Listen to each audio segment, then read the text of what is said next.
Hola, buenas tardes. Bueno, hoy otro episodio de Project Forward, lo que hemos llamado el lado B del deporte, para hablar de la salud mental de los deportistas, que es lo que no se habla, las presiones que sufren, más que nada las depresiones, los ataques de pánico, todo eso.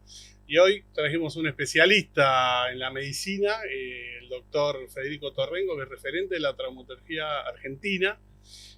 Bueno, una trayectoria que arranca desde el ATP, bueno, Vélez Arfiel, estudiante de La Plata, en lo que es referido al deporte, vos sos un médico reconocido en la ciudad.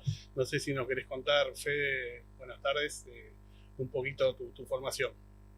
Buenas tardes, gracias por la invitación.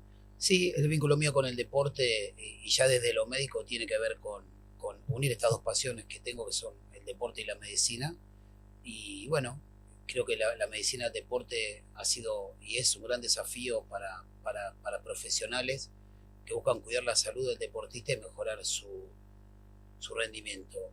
Mi carrera incluyó toda una formación con gente de mucho renombre a nivel nacional, y después la participación en deportes como tenis, donde he sido durante más de 10 años médico del ATP de Buenos Aires, trabajar en fútbol, como he trabajado en Gimnasia y Esgrima La Plata por los años 98, y luego ya dedicándome un poco más a lo que tiene que ver con la gestión de salud, siendo gerente de médico en el Club Vélez Arfiel, y actualmente desde hace 2 años estando a cargo de la salud del Club de Estudiantes de La Plata a través del desarrollo del Departamento de Salud y Bienestar, que fue desarrollado precisamente para cuidar la salud de todo el ecosistema Pincha.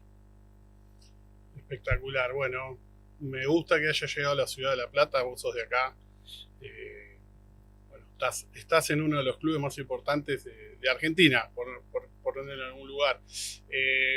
Por ahí venís a un club a traer tu experiencia y un cambio cultural en la gestión de la medicina en los clubes de fútbol, más que nada. Bueno, en Vélez hiciste ya algo muy bueno, que está a la vista. Y después, en el campo médico, siempre hablando del deporte, ahí vamos puntualmente a los deportistas, vos atendés jugadores que viven de correr, básicamente, bueno, de hacer su deporte, y llegan a vos en un momento de crisis, por decirlo de una manera. Están lesionados, se sienten que no saben si van a volver a jugar, no saben, en realidad se encuentran en un vacío más que nada mental, más que nada. Ese apoyo más allá que vos los volvés a armar de una manera en la parte física, no sé cómo los ayudás y cómo los acompañás en ese camino de recuperación. Sí, vos hablaste de una palabra muy importante que es vacío, que es lo que siente puntualmente cualquier deportista que se lesiona. Y yo quiero hacer una primera distinción que le va a servir a cualquier tipo de deportista y profesional, porque si nosotros hablamos de deportistas de alto rendimiento, que son los que uno encuentra en un club, si vos no trabajás habitualmente en un club, pero también te dedicás a la traumatología, vas a atender mucha gente que no es de alto rendimiento puntualmente, pero que haciendo actividad física y deporte recreativo sienten lo mismo que un deportista de alto rendimiento, por faltar a su partido de pádel con amigos, a su torneo de tenis, a su partido de fútbol 5. Entonces, yo lo que quiero es que tanto la gente que hace deportes como los profesionales que se dedican a atender deporte entiendan que ese vacío les ocurre tanto a los deportistas profesionales que viven de su cuerpo como a los deportistas recreativos del fin de semana, de la semana, como somos cualquiera de nosotros. Todos sentimos el mismo vacío cuando no podemos hacer deporte. Y es muy importante desde el punto de vista médico saber gestionar ese vacío. En lo que tiene que ver con el deporte de alto rendimiento es mucho más fácil porque contamos con más herramientas. Básicamente sabemos que ese vacío que uno siente por no estar compitiendo y estar lesionado, básicamente si uno no lo gestiona bien, ese vacío se vuelve en contra. Y ese vacío disminuye la calidad del tratamiento, porque disminuye la adherencia al tratamiento y la disposición al tratamiento. No tengo ganas de ir a rehabilitar, ¿para qué voy a ir? Entonces en eso es clave el trabajo en equipo. No, cuando uno rehabilita una lesión, como médico no está solo. El trabajo en equipo tiene que ver con que seguramente desde un punto de vista de rehabilitación, la lesión la va a abordar un kinesiólogo y vas a interactuar todo el tiempo con el kinesiólogo. Y el kinesiólogo, más allá de aplicar sus técnicas de rehabilitación, va a estar siendo un sostén psicológico, porque como yo les digo siempre a los deportistas, yo te voy a estar revisando 2 o 3 minutos y el kinesiólogo te va a tener 1 hora y media. Entonces el rol de ese kinesiólogo en el sostén, con su palabra, dentro de los límites, es muy importante. También el psicólogo, en los equipos de alto rendimiento, en el club, tenemos un departamento de formación integral que tiene el equipo de psicólogos, que uno en general se dice, es muy importante el psicólogo cuando el jugador tiene una lesión prolongada, una cirugía que le va a llevar 3, 4, 5 meses. Imagínate el impacto de ese vacío durante mucho tiempo. Y es cierto, inmediatamente en ese tipo de lesiones los psicólogos participan ya desde el sostén del deportista, pero también son muy importantes en las lesiones de corto tiempo, que uno diría, ¿para qué se hace una lesión de una semana? Y yo te hago una pregunta, ¿cuándo ocurrió esa lesión? Y si la lesión ocurre antes de un clásico, y si la lesión ocurre antes de una final, el impacto es mayor quizás sean 5 días, pero esos 5 días no eran justamente los 5 días que tenía que lastimarte, por lo cual el rol del sostén, del equipo de salud mental, el equipo de psicólogos, es fundamental. También de la nutricionista, porque ese deportista que va a estar dejando de hacer actividad física, está perdiendo de quemar calorías, para llamarlo de alguna manera, y si no regula su alimentación, en el momento de volver va a tener kilos de más, y su rendimiento no va a ser el mismo. Por lo cual ese trabajo en equipo es clave para que ese vacío se lleve de la mejor manera. Otra cuestión clave es gestionar el vínculo con el entorno. Y cuando hablo de entorno, hablo tanto dentro como fuera del club. Dentro vos tenés al equipo, a los staff. El jugador no puede perder el vínculo con el equipo. Si bien va a estar lesionado y va a estar con el kinesiólogo en un gimnasio, el equipo tiene una hora de llegada, el equipo tiene charlas, el equipo tiene cuestiones sociales, el equipo tiene charlas con nutricionistas, con psicólogos. Entonces tiene que participar de toda la vida del equipo, salvo el momento que tengan que entrenar específicamente en cancha, donde él no lo puede hacer por estar lesionado. Y otra parte del vínculo tiene que ver con su entorno íntimo, y ahí juega la familia y generalmente los representantes. Ese manejo es muy importante porque ese soporte aparece inmediatamente. Cuando un jugador se lesiona con una lesión complicada, inmediatamente nos comunicamos con la familia, porque la familia ahí opera o como un dique de contención para sostener al jugador, o como un generador de ansiedad, por empezar a dudar del diagnóstico o de quién te va a tratar. Mejor hagamos una consulta con otro especialista. Los representantes juegan ahí un rol bastante complicado, por eso es muy importante la comunicación con ellos. Y por último, ese vacío también se gestiona llevando adelante un concepto que nosotros llamamos el concepto de entrenabilidad. Yo me rompí la rodilla, estoy rehabilitando mi rodilla, pero mi hombro está bien, mi pierna derecha está bien. Entonces voy a tener un entrenamiento adaptado en el gimnasio, donde voy a trabajar las partes del cuerpo que no están lesionadas, para que en el momento de volver yo haya perdido lo menos posible de fuerza, de capacidad aeróbica. Puedo por ahí no correr, pero puedo andar en bicicleta o puedo ir a la pileta. Entonces, ese concepto de entrenabilidad. Sigo entrenando las otras partes del cuerpo mientras estoy lesionado. Espectacular. Una clase, básicamente. Bueno, y hablando de rehabilitación, siempre sabemos que la ansiedad realmente es uno de los peores enemigos, que es una de las cosas que nosotros venimos a hablar acá. En el tema ese, en esa etapa de que él no está volviendo, que por ahí se siente, lo que pasa mucho por ahí en las lesiones, que vos ya te sentís bien, pero médicamente no tenés el alta, y entonces, ¿cómo se maneja eso por ahí, el tema de la ansiedad, la reparación de la lesión y no apurarse por ahí?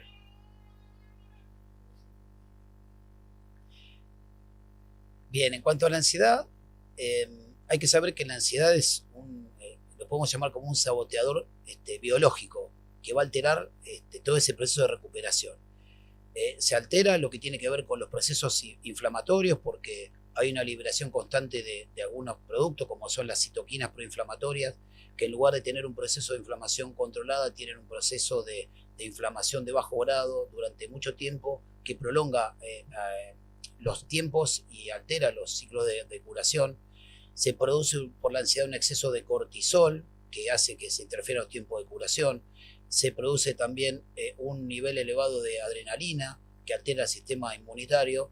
Y obviamente que cualquiera de estas situaciones también produce una alteración del ciclo del sueño, con la importancia que tiene. El sueño es reparador, se producen sustancias que sintetizan tejidos, como es la hormona de crecimiento. Entonces es clave el manejo de esa ansiedad para que finalmente, entre otras cosas, no me lleve a una alteración de los ciclos del sueño.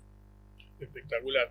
Y hablando de la misma situación de la ansiedad, también aparece la depresión, porque un jugador que vive de eso, que básicamente es lo que le gusta, lo que sabe hacer, lo que le hace bien, entra por ahí en depresión. Vos, bueno, tuviste atletas individuales y atletas grupales, por ahí los grupales se llevarán un poquito mejor y estarán mejor contenidos en el vestuario con los amigos. No sé si eso influye mucho en la sanación de las lesiones. Sí, altera totalmente el proceso de rehabilitación, de curación. Hay algunos signos de alarma que nosotros podemos advertir cuando un jugador está rehabilitando una lesión y de repente empieza a jugar la depresión, que a veces uno no lo nota claramente, pero sí nota esos signos de alarma. Por ejemplo, hay un fenómeno que se llama el fenómeno de la meseta terapéutica, que es cuando vos ves que la evolución de la rehabilitación se estanca, que no progresa, que no da pasos adelante, y el rehabilitador claramente te dice, mirá, no, esto no camina, no estamos avanzando. Ahí uno tiene que poner el foco en qué está pasando. La hipersensibilidad al dolor, de repente en un momento que no estaba esperado empiezan a referir dolor en forma inexplicable. Hay un trastorno que se llama, lo llama fatiga de recuperación, donde el deportista termina su sesión de rehabilitación de 1 hora y media, 2 horas, y te dice, salí más cansado que si hubiera jugado un partido. Uno puede entender como una sesión de rehabilitación, y todo eso tiene que ver con los trastornos que produce a nivel bioquímico la depresión. Incluye a veces lo que tiene que ver con lo que se llama evitación del miembro. El jugador empieza a hablar despectivamente de su lesión. Esta rodilla no funciona, mi pierna ya no tiene sentido, no tiene más arreglo. Entonces, eso lleva a que el atleta lentamente empiece a no empujar en la rehabilitación. Y bueno, y ahí viene muy rápidamente, tiene que venir la consulta o el abordaje con todo el equipo de salud mental. Bien, que no caiga, eso es fundamental, porque bueno, la cabeza sabemos que maneja todo, y en base, seguimos ahí con el tema de las lesiones, y hablemos del estrés, de un jugador o de un atleta, sea el deporte que sea, que no está bien, su cabeza no está bien, no está en un buen estado, tiene, bueno, estrés por una cosa o por otra, ya sea dentro o fuera del deporte. Puede ser que el estrés o una cabeza agotada, por decirlo de una manera, genere un cuerpo más propenso a las lesiones, por ahí musculares más que otra cosa. Sí, básicamente la situación de estrés que es acumulativa, se va acumulando, empieza a generar una distorsión a nivel del cuerpo que tiene que ver con que hay un quiebre en el sistema biológico. Entonces, habitualmente lesiones que uno pudiera manifestarlas o entenderlas como accidentales, en realidad terminan siendo fallas de adaptación del cuerpo ante distintas situaciones que en otro momento no hubieran tenido ese fin. Y básicamente lo que tiene que ver con cómo uno puede, digamos, advertir que aumenta el riesgo de lesiones por tener estrés, hay básicamente algunas cuestiones que uno puede darse cuenta que tiene que ver con que hay muchos jugadores que en circunstancias de partidos más estresantes, con la acumulación del estrés, sufren lesiones musculares. No voy a hacer nombres, pero hay algunos muy conocidos justo en finales o antes de una final. Entonces, claramente que se altera el reclutamiento muscular, hay mayor hipertonía muscular, entonces se genera una señal sucia del cerebro hacia los músculos y la respuesta ya no es la misma, se altera la coordinación fina, y hay una alteración también en los patrones biomecánicos, en músculos agonistas o antagonistas que ya no trabajan de la misma manera, entonces los gestos deportivos ya no son tan pulidos y la posibilidad de lesionarte en el alto rendimiento de ese momento es altísima. Entonces, esa hipertonía muscular es uno de los factores. Otro factor que es conocido como el efecto túnel, que tiene que ver con que el estrés produce una fatiga mental donde se pierde lo que es el entendimiento periférico de lo que del gesto, digamos, donde básicamente empezás a perder noción de tu alrededor. Te focalizás simplemente por el estrés en una situación y dejás de ver qué pasa en el terreno, dejás de ver si viene un rival a una cierta velocidad, dejás de poner el cuerpo en cierta posición porque, digamos, focalizás solamente en tratar de resolver la situación y te olvidás de la periferia, que es lo que condiciona muchas veces a que te lastimes. Y muchas veces las lesiones en situación de acumulación de estrés terminan siendo lo que se llama la salida consciente. La salida consciente es que entre toda esa alteración que veíamos de la hipertonía muscular, del efecto túnel, ya no la pasa bien el jugador, tiene un disconfort al entrenar, quiere escapar de esa situación. Y bueno, y finalmente que se produzca una lesión de ese tipo que lo saque de la competencia no está tan mal, porque de alguna manera yo necesitaba salir de ahí. Y termina siendo una salida elegante. Más vale que me vaya por una lesión y no porque pida el cambio o porque vean que no estoy para jugar o que tiro el penal afuera. Entonces, obviamente que eso requiere un abordaje de salud mental, pero a veces las lesiones terminan siendo una salida consciente. Mira, interesantísimo. Y después hablando de, bueno, vos estuviste en deportes grupales, deportes individuales.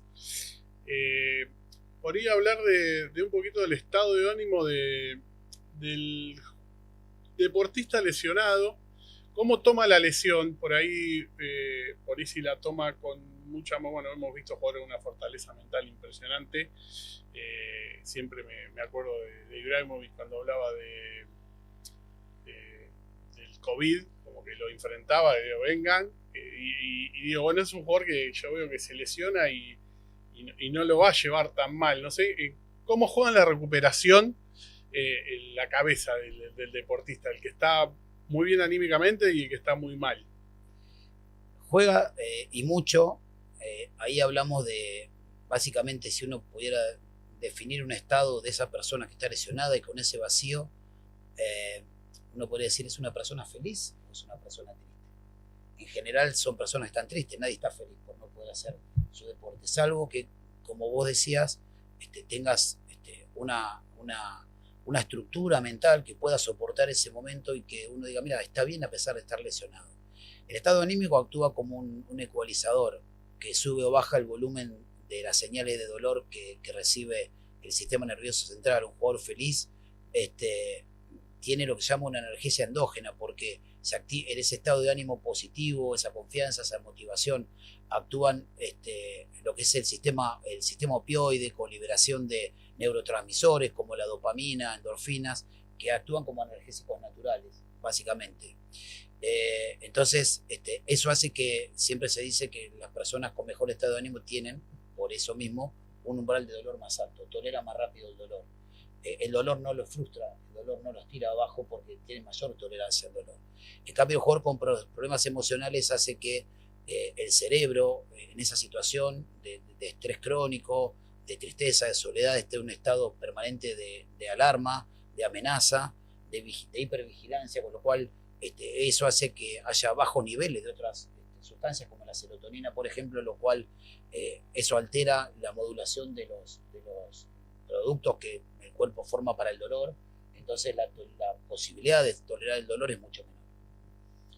Súper interesante, está muy bueno. Bueno, pasamos ya, pasó el deportista pasó por lo de Federico Torrengo y Federico le firmó la alta médica, la resonancia se ve espectacular. ¿Cómo se trabaja con un jugador que el cerebro no lo deja volver a confiar, por ejemplo, en una rodilla recuperada? Dijiste algo muy bueno porque primero de todo, antes de hablar del cerebro, que es un poco lo que nos convoca, hablaste de la resonancia. Y dijiste, la resonancia está bien. El alta médica, el dar el alta médica, y lo que se llama retorno al juego, es uno de los hechos más difíciles en la medicina del deporte, que no tiene que ver con decirte a vos, mañana volvé a jugar, porque si yo técnicamente, vos no estando en condiciones, te digo volvé a jugar, y vos entras a la cancha, y jugás 10 minutos, volviste a jugar. Ahora, con miedo. No, podés haber durado 7 minutos, porque entraste y volviste a tener dolor en tu lesión. Entonces vos me decís, tuve que salir, y yo te digo, sí, pero volviste a jugar. Entonces técnicamente lo importante no es volver a jugar. Lo importante es volver a jugar y que no te vuelvas a lesionar. Y que vuelvas a jugar al mismo nivel que estabas compitiendo antes. Y vos comentaste la resonancia. Las imágenes no dan el alta. Las imágenes no sirven para la alta médica. Las imágenes no demuestran función, no demuestran dolor, no demuestran nada más que cómo está una estructura, con lo cual nunca basarse en imágenes para dar un alta. La segunda cuestión, cuando uno habla de alta, otra cosa es el alta médica. El alta médica es que si vos sos el entrenador y yo soy el médico de tu equipo, te digo, bueno, acá lo tenés a Juan está recuperado, podés meterlo en la cancha. Yo te doy el alta médica. El alta deportiva es otra cosa. El alta deportiva es cuando vos lo empezás a entrenar y ya lo viste en tiempo, en forma, en velocidad, en reacción, lo suficiente para jugar. Por ahí de que yo te doy el alta médica, hasta que vos empezás a entrenar y tiene alta deportiva, pasa un mes. Porque yo si no te diría, te di el alta médica ayer, ¿por qué no lo pones? Y me dice, porque lo puse en entrenamiento y no toco una pelota. No está deportivamente. Entonces el alta médica es una cosa, el alta deportiva es otra. Pero otra cosa es el alta emocional, donde vos podés tener el alta médica, el alta deportiva, pero tu cerebro todavía no te dio el alta. Sí, sí, Y ese alta emocional es muy importante porque básicamente es uno de los factores que más puede condicionar, no solo que no vuelvas, sino cómo vuelvas. Una cosa es que vos no vuelvas y otra cosa es que vuelvas, pero por ejemplo, volvés de una cirugía de rodilla después de 9 meses y no tenés ganas de trabar una pelota. Técnicamente no está para jugar. Sí, sí. Hubo un estudio en Estados Unidos hace unos 8 o 9 años, muy importante, multicéntrico de la NBA, perdón, donde estudiaron durante los últimos 10 años a todos los jugadores de la NBA que se habían roto el ligamento cruzado anterior. Imaginémonos de moles físicas, de gente de altísimo nivel deportivo, no les falta nada, tienen todo lo que tienen que tener. En un ligamento cruzado en promedio el tiempo de retorno deportivo es de 8 a 9 meses. Y se estudió cuánto tiempo habían tardado en volver a jugar. Y el 20% de los jugadores operados, que habían sido más de 4.000 casos analizados, no habían vuelto al deporte hasta el año 3 meses después por el miedo a la re-ruptura del injerto. O sea, animales del alto rendimiento, como son, habiéndose cumplido los tiempos, a los 8 o 9 meses, los que tiempos médicos cumplidos, tuvieron 3 meses más simplemente por el miedo a volver a lesionarse, 20%. Con lo cual, esa situación es de altísima incidencia, hay que tenerla muy en cuenta, no juzgar al deportista como diciéndole vos sos un miedoso, sos esto, sos lo otro, entender que es parte de esto. Y que si uno no aborda ese alta del cerebro, no va a poder lograr que la persona al momento de tener que volver, porque ya está listo, haya vencido ese alta cerebral. Entonces, para eso hay técnicas, y básicamente las rehabilitaciones, los tratamientos tienen fases de retorno, y entonces hay que ir pasando de fase en fase y llevarlo de a poco para que se vaya un poco, digamos, todo el sistema del cuerpo y aún el sistema nervioso adaptando nuevamente a los gestos del deporte. Entonces vas pasando de movimientos graduales, de superficies graduales, de entrenar primero en cemento, después vas a pasar a una superficie inestable, primero sin que nadie te venga a contactar, después con alguien que ya te venga a molestar y te provoque lo que se llama caos en deporte. El caos tiene que ver con que te molesto, te pongo el cuerpo, te hago frenar, te hago girar en forma inesperada. Entonces todo eso hay que ir trabajándolo de a poco. Otra cuestión importante para vencer ese temor que se da y que no se logra el alta emocional o cerebral tiene que ver con tener con el deportista lo que se llama un biofeedback, ir mostrándole sus progresos. Si yo le hago una evaluación, le muestro sus curvas, sus valores. Si le hago un test de salto, y eso hoy se ve todo en las computadoras, le mostrás cómo fue, mirá cómo levantaste, cómo tu curva está más alta. Vas generando confianza. Vas generando confianza. También se trabaja todo lo que tiene que ver con la neurociencia, con la visualización, empezás a trabajar en visualizar gestos del juego, vas a ir a cabecear una pelota, vas a enfrentar al arquero, eso también ayuda a la hora de los patrones de movimiento cuando enfrentes la situación, y también en trabajar lo que tiene que ver con el foco interno o externo. Normalmente un lesionado tiene su foco puesto en la rodilla y piensa en la rodilla, y si vos le decís estirar la rodilla, es un gesto muy de foco interno. En cambio, si vos decís quiero que lo haga, pero le voy a decir patea esa pelota hacia los conos, y está estirando la rodilla, pero está haciendo pensar en que tiene que patear una pelota. Entonces, todas esas herramientas colaboran a que el cerebro vaya adaptándose de vuelta y vaya perdiendo ese miedo y uno pueda volver a jugar y tener el alta antes de que el cerebro te diga que todavía no estás.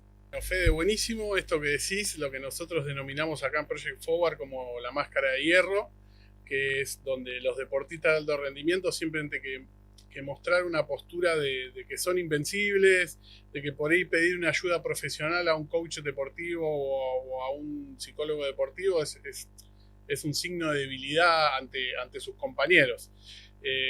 Hablando de este tema, vos estuviste recuperando jugadores tanto individuales como el tenis, como grupales en el fútbol.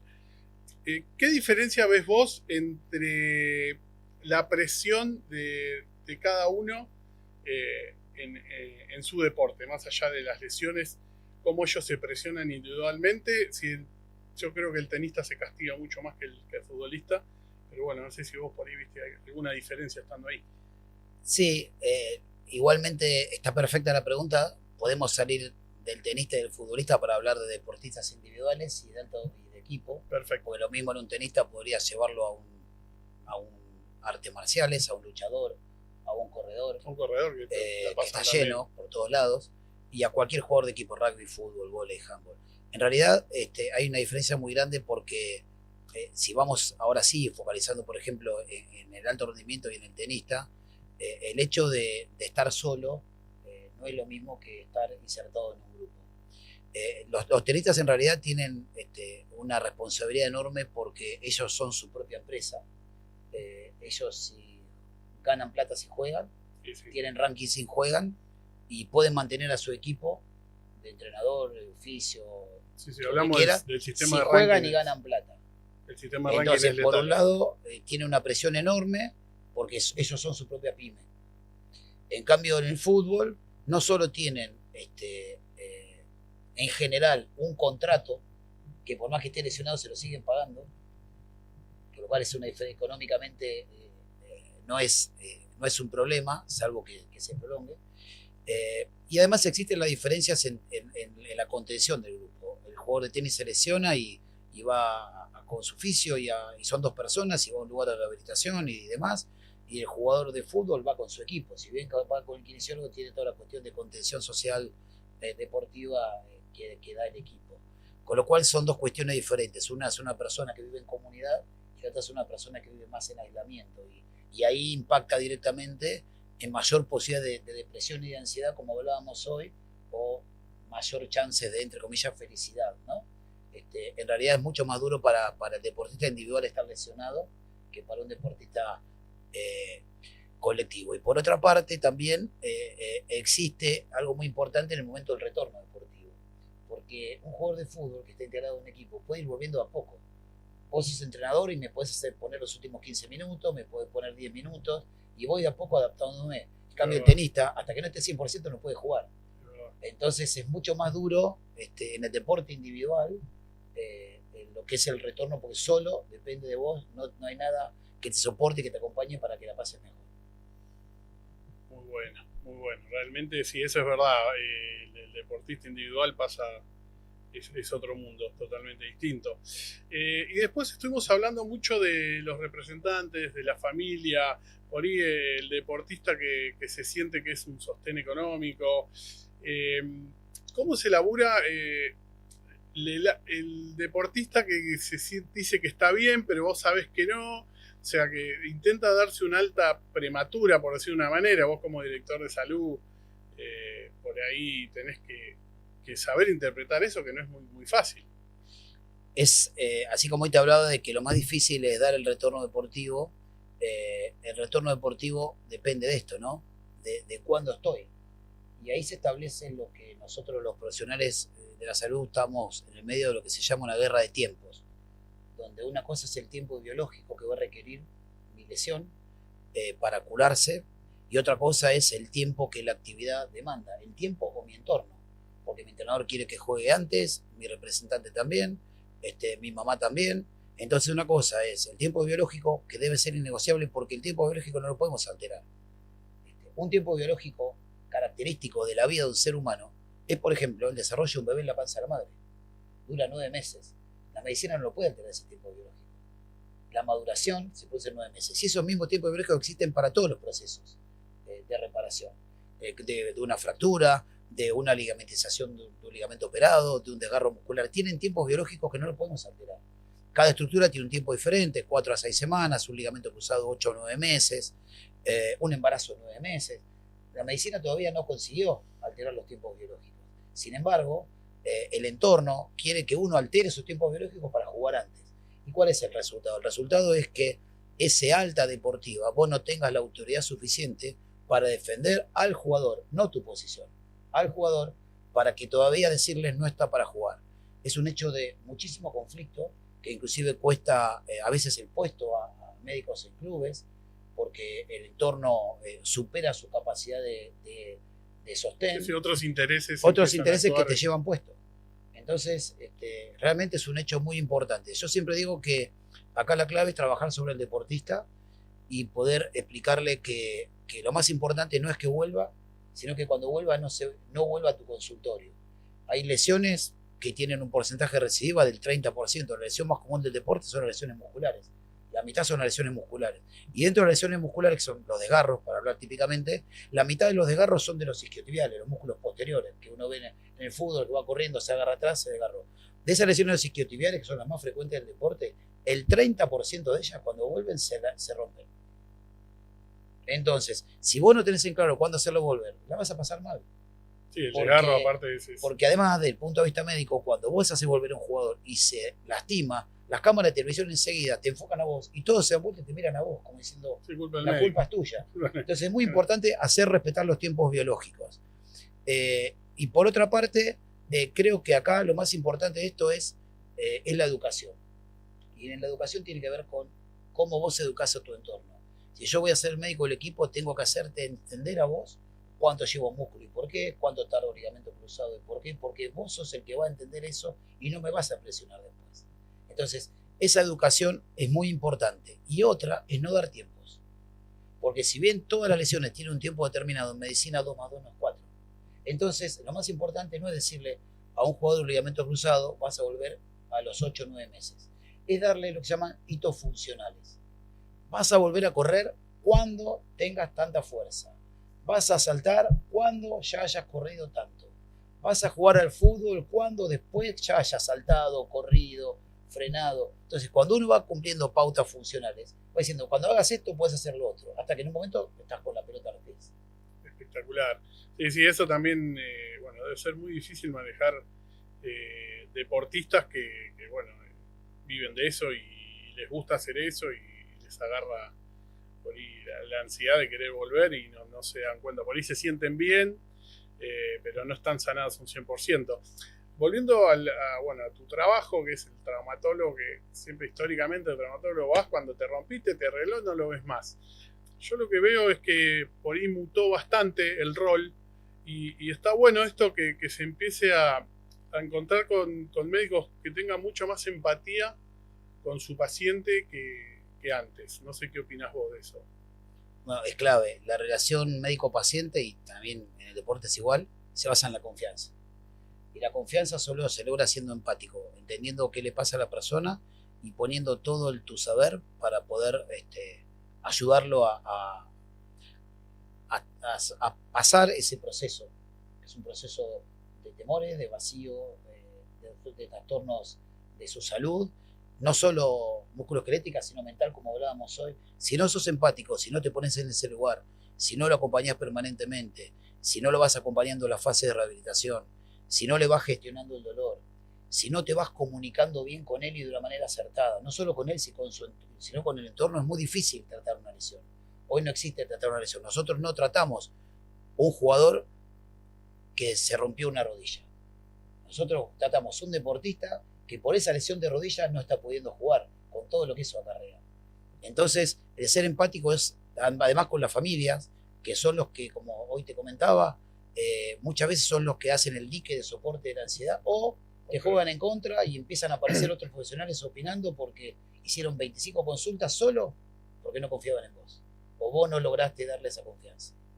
Es difícil el entorno, a veces es una ayuda y a veces también empiezan a dudar de tu trabajo porque en realidad lo que ellos quieren es que vuelva a jugar antes, por ahí otro profesional le dice otra cosa.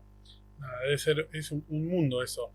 Pero bueno, ya estamos, ya para cerrar, bueno, te agradezco otra vez, Fede, por haber venido, tipo realmente de un nivel impresionante, estoy muy contento de tenerlo acá y de escuchar todo esto que bueno, es muy bueno para todos. Y bueno, no sé si querés cerrar con algún consejo para los deportistas, tanto sean amateurs, profesionales, el tema de cómo realmente curarse, porque yo lo veo mucho en los amateurs, no le hace caso a las recuperaciones, por ahí se siente bien y vuelve a hacer actividad y eso conlleva a tener otra lesión. cómo manejar la cabeza, ya sea profesionales o amateur. No sé si querés cerrar con algo de eso. Sí, creo que lo más importante es a cualquier persona que se lesiona, deportista amateur o de alto rendimiento, es hacerle entender que lo más importante es que puedan recuperar esa lesión, porque si no va a dejar una secuela y te va a alejar de tu deporte que tanto querés hacer. Hablarles de lo que se llama la longevidad deportiva. Hoy son un gran ejemplo del deporte, los jugadores de 40 años. Está lleno de jugadores de 40 años. En el tenis, en el fútbol, en el básquet. Es decir, ¿cómo puede ser? Si antes se retiraban a los 33, porque hoy tienen otro cuidado. Hablarles de la importancia del cuidado, de los hábitos de bienestar saludable. Hoy todo el mundo habla, por suerte, no todos lo aplican, pero ya se habla muy habitualmente de la importancia del sueño, de la importancia de la alimentación, de la importancia de la gestión del estrés, de la importancia de la educación, de la importancia de entender que me va a llevar un poco más esta lesión, pero me va a permitir jugar más tiempo si la recupero bien, pues si la recupero mal, mi vida deportiva va a ser más corta. También hacerles entender de que no son un tenista o un jugador de fútbol, y hay que ir preparándolos en la vida para que puedan afrontar otras cosas, lo que tiene que ver con estudios, hobbies o las relaciones. Y algo muy importante que yo le digo a los chicos, sobre todo a los más jóvenes, porque los deportistas más grandes ya lo aprenden, es aprender a estar lesionado.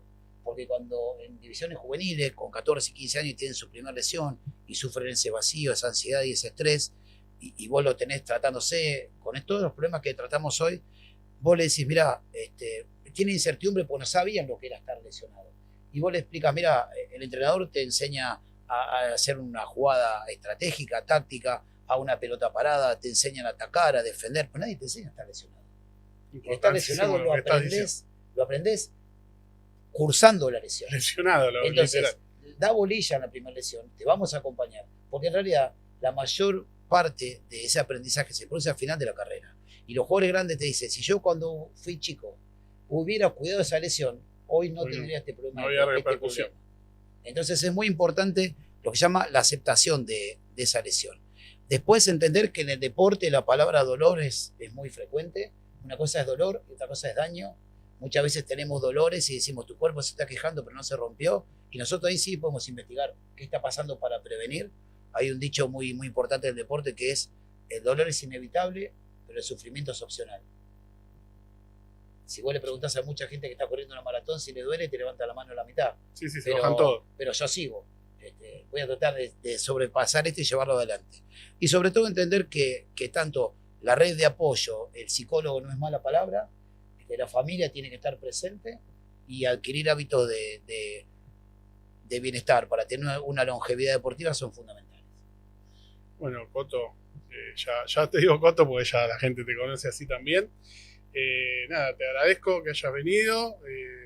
Me siento un privilegiado tener un tipo con tanta sabiduría al lado. Y bueno, y a todos les agradezco por estar y la semana que viene los esperamos con otra entrevista. Muchas gracias. Gracias por la invitación.